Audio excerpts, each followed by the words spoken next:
Boa tarde, pessoal. Boa tarde a todos. Me chamo Deverson, sou da UEC e tivemos uma ligeira mudança na apresentação aqui. O Omar está ali, é o representante do contrato. Estou aqui com o Tarek, engenheiro também da TPF, é nossa consorciada para esse projeto que a gente está apresentando agora. Vamos falar aqui do case de implantação de BIM em obras lineares, que no caso é o BIM para o Canal do Sertão Alagoano. Uma breve introdução do Canal do Sertão. Ele é uma iniciativa do governo do estado de Alagoas para combater a seca, né, e promover o desenvolvimento no semiárido alagoano. Ele é um canal que ele sai do Rio São Francisco, lá em Delmiro Gouveia, e chega até Arapiraca com extensão total de 250 quilômetros. Hoje já existem 123 quilômetros do canal construídos, né? Um canal com vazão de 32 metros cúbicos por segundo e atenderá, né, quando estiver pronto, direta e indiretamente 42 municípios. A OEC e a TPF estão contratadas para executar o trecho 5 do canal. Ele vai desde o quilômetro 123 até o quilômetro 149, passando por 3 municípios e inserido na mesma região do Sertão Alagoano.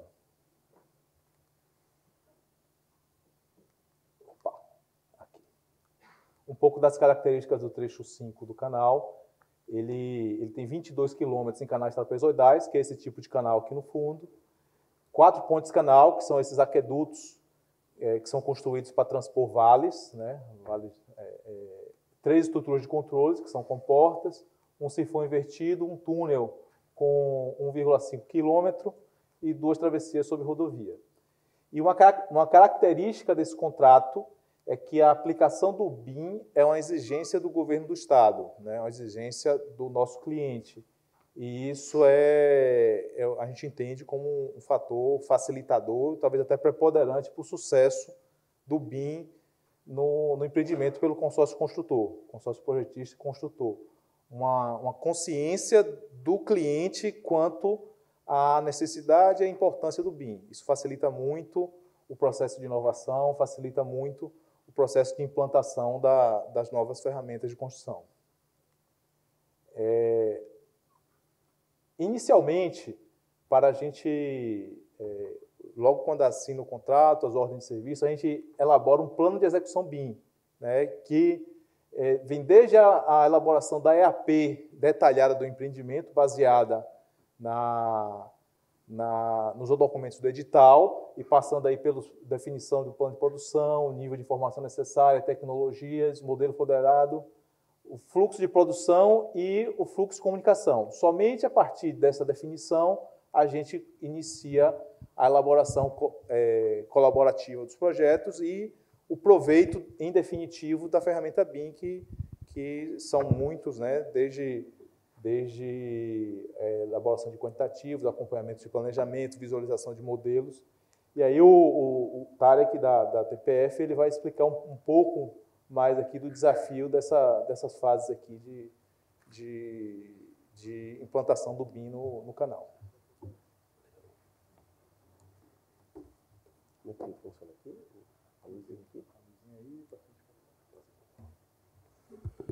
Boa tarde a todos.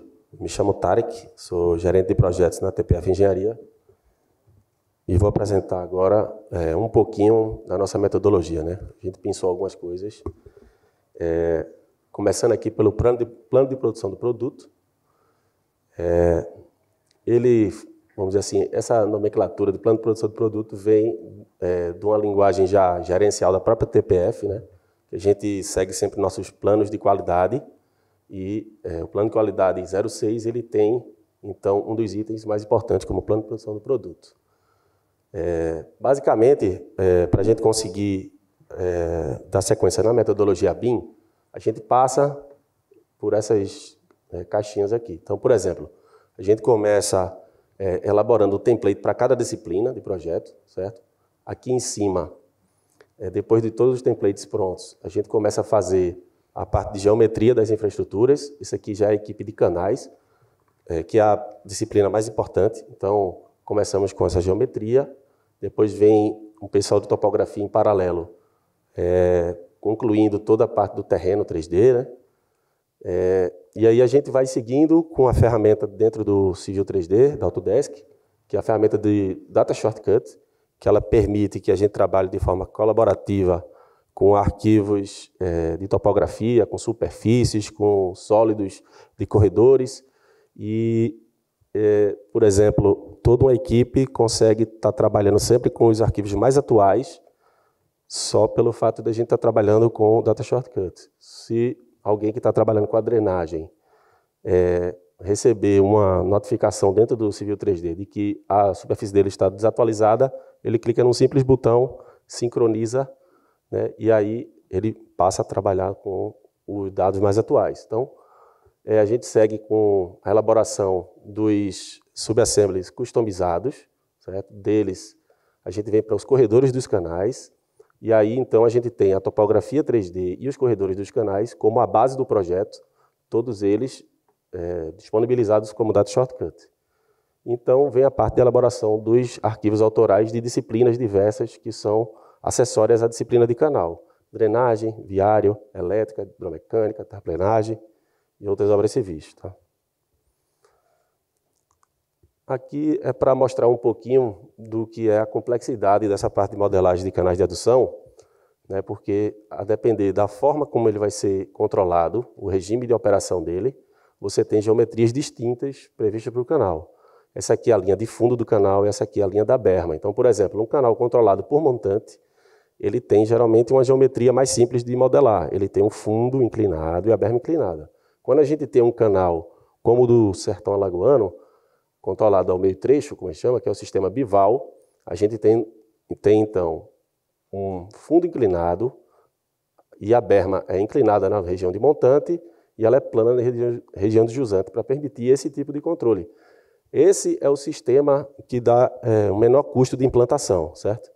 Esse aqui é o sistema que dá maior flexibilidade e dá maior custo de implantação. E esse daqui é um sistema, vamos dizer assim, que dá um custo de implantação também barato, mas ele não tem uma flexibilidade de operação muito boa.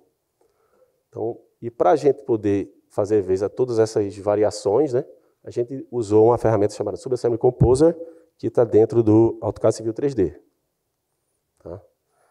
Aqui, basicamente, para a gente ter uma noção assim, de algumas situações que precisam ser modeladas, a gente tem uma seção chamada Tuvenan, que são as seções que recebem basicamente todos os tipos de materiais da obra, já que é uma região com cristalino muito elevado e que a gente tem pouca oferta de solo, então a gente precisa usar nas bases dos aterros enrocamento, uma camada de transição, e na seção hidráulica, realmente para ter uma transição suave entre o revestimento e o aterro, a gente precisa usar o material melhor selecionado, o solo. Tá? Então, basicamente, tínhamos muitos requisitos a ser atendidos e a gente precisou modelar, né, as seções, programá-las, né, para poder elas atenderem e se ajustarem às condições diversas de projeto ao longo dos 22 quilômetros de canais. Mesma situação é para o subassembly de corte e aterro, em que também a gente diminui bastante a necessidade de intervenção humana, de tomada de decisões na modelagem, já que ele consegue se adequar a diferentes condições de terreno, com diferentes profundidades de solo de primeira, segunda e terceira categoria, certo? Aqui é só para ter uma ideia da elaboração de um subassembly desse, né? Que não é uma coisa muito simples. Vamos seguindo aqui. E aqui mostrando um pouco das ferramentas que a gente tem utilizado mais. A gente se utiliza da Autodesk Collection, né, a AEC Collection, mas a gente não usa o BIM Docs como o GED, né, o nosso CDE. Nosso CDE é o Project-Wise da Bentley. Tá? Então, assim, basicamente, vários usos BIM, aqui a gente está falando usos BIM e disciplinas, né, e em que software a gente trabalha. E, ao final, a gente sempre faz, vamos dizer assim, nosso modelo federado no Navisworks e faz uma maquete para apresentações no InfraWorks. Né? Só um exemplo, como é que é a parte de colaboração dos modelos de coordenação com o modelo federado. Então, basicamente, existem os modelos autorais, existe a simplificação deles para os estudos de CLASH, né, e outros estudos qualitativos, e aí isso é enviado para o Navisworks. E ali se faz toda a parte de identificação de interferências e a solução dos problemas, a identificação dos tipos de solução de problemas que tem que ser aplicadas, né? Aqui é mais um fluxograma um pouco mais detalhado, mostrando também outras etapas, vamos dizer assim, e os softwares que estão em uso. Então, geralmente, a gente começa tudo no Civil 3D, aquela parte inicial, realmente de gerar todas as bases. Depois, a gente parte para algumas disciplinas que são em Civil 3D, outras em Revit. Por último, a gente fecha essa compatibilização no Navisworks e depois gera a documentação de projeto. E aqui, uma parte do fluxograma para análise de projetos, né, nosso controle de conformidade. A gente criou 3 caixinhas, que são as caixinhas que aqui representam o consórcio construtor, que é a junção da projetista com o construtor, na verdade, TPF e OSCI.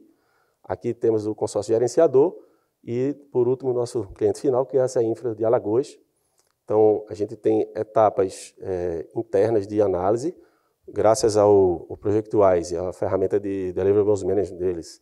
A gente consegue fazer a análise disparada tanto para a projetista quanto para o construtor. Então, a gente tem um feedback não só com a visão de projetista, mas com a visão de construtor, o que é um grande avanço e é um dos princípios do BIM, né? A gente trazer partes interessadas para fases iniciais, para tomada de decisão que possam fazer o projeto, vamos dizer assim, ser mais adequado à realidade de campo. Então, e aí a gente submete para a gerenciadora, tem o fluxo de aprovação ou emissão de revisão, e por fim é aprovado ou não, né, pela CEINFRA. O que eu posso dizer aqui como benefício da utilização de BIM é a gente ter a possibilidade de modelagem do projeto de todas as disciplinas que são importantes, que a gente considera que são importantes, né?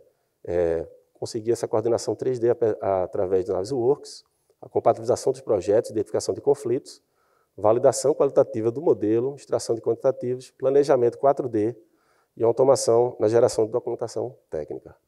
Aqui só alguns exemplos de obras modeladas de canais. Isso aqui são obras modeladas no Revit. E agora a gente vai passar um videozinho do canal Sertão Alagoano, trecho 5. Muito obrigado.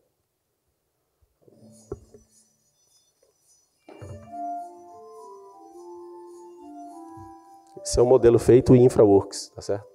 Aqui já estão todas as disciplinas de terraplenagem, drenagem, revestimento canal, certo? Essas árvores todas foram levantadas topograficamente e usamos Dynamo para fazer a volumetria delas, tá certo? Uma programação em Dynamo para poder elevar todas as árvores. As casas também que existem na região, toda a sua volumetria também está aqui representada e foi feita através também de programação em Dynamo. Dynamo dentro do Civil 3D, né? E todo esse terreno aqui foi levantado com drone e com o uso de laser scan associado ao drone, é o LiDAR, né? Então, foi isso que permitiu a gente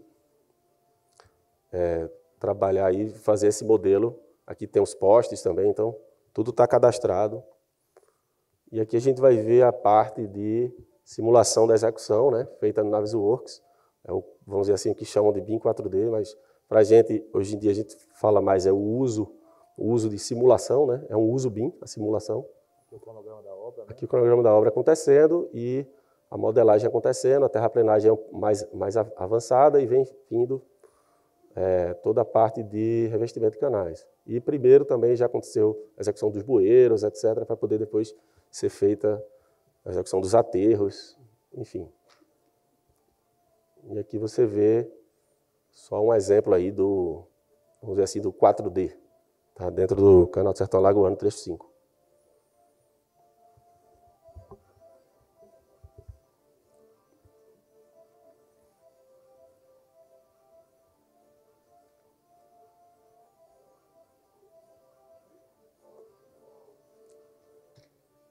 Agora a gente vai ver as duas frentes de obra se encontrando agora. Então é isso aí, muito obrigado, pessoal.